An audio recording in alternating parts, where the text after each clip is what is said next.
Here are your updates for the week. Hour of Code is coming. We will have a big launch next week, including a message from our very own superintendent.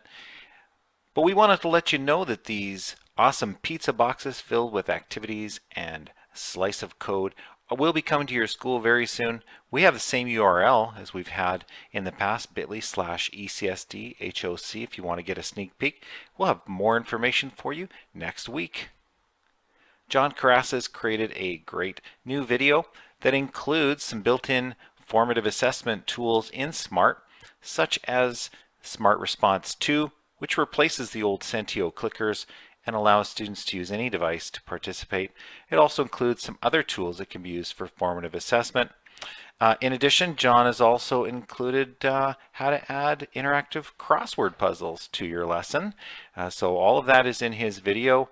There is also a demo file he is given in the links here, which I'll put in the show notes in the email. So a great link to a Smart Notebook file that has all of these samples in there you can take a look at. Thank you, John. Dane Stonick has shared that the DEN online community is a great place to join if you would like to connect and get access to different resources. You can learn. It's a great place to join. Depending on your level of participation, you can earn different ribbons or credentials. Lots of discussion groups, find and share resources. It's a great way to participate if you love Discovery Education. Thank you, Dane. All right, Trish has updated our Chromebook lease and purchase program webpage on our MTech Google support site, which we've linked here with the updated device, the HP G6 Chromebook, which is quite a bit of an increase in performance compared to the G5. So you can check it out there. We've got some updated pricing information if your school is exploring the idea of having students purchase their own leasing and purchasing their own Chromebooks. Trish has also created a great new website you may recall a couple weeks ago to support iPads in our schools and learning. This week she has given a link to the Apple Teacher Learning Center where you can go sign in.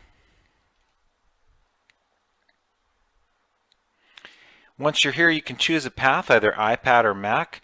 Learn some skills, take a quiz, and earn a badge. So it can be a great way to increase your skills in using a Mac or an iPad.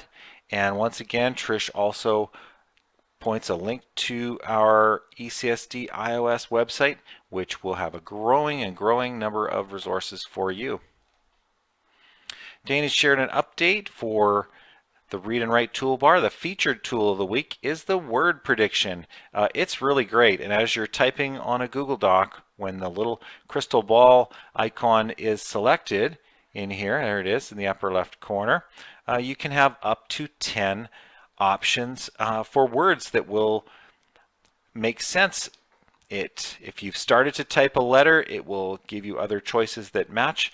If you are in between words, it'll give you any other words that will make sense. Now, in the options in the read and write toolbar, you can see there's a prediction area. You can reduce the number of suggestions from 10 down to as little as 3 if you want, as well as changing the text size. So it's a good thing to show your students. Christine has updated our MTech site for Breakout EDU. Some great updates here.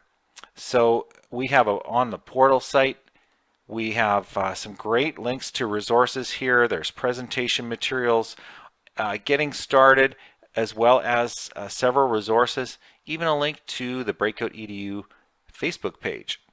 So there are free resources for a physical breakout that includes a box and locks and so on, or digital breakouts where these puzzles are solved fully digitally. So thank you, Christine, for that update. There's some great information on her new site. Now, she's also given an example of some great work being done at École Holy Cross Academy Internationale. I hope I pronounced that properly, by teacher Katja Nidan. And anyways, some of the templates are now available in French. So if you are teaching French as a second language or in a French immersion class, this may be a great way to practice French language skills as students learn. There is a new Chrome extension for those who would like to take their learning of Office 365 a little into their own hands, and it's called Visual SP, Visual SharePoint. So here it is. Once I've installed this Chrome extension, it now shows up as a sidebar here. So if I'm on the SharePoint site, it'll give me information about SharePoint. If I'm in a document library, it'll give me information about document library. If I'm on one of the tools such as Word Online or OneNote Online, it'll give me information, video tutorials, and more about that particular tool. So I've given you a link here. The full tool itself for a district would cost some money. So we would love your feedback on this. Is this something we should have as a district? So we invite you to try this out. Give us your feedback. Let us know what you think. Those are your updates for the week. For all our link slides, visit bit.ly/tech5ecsd. Thanks very much for watching.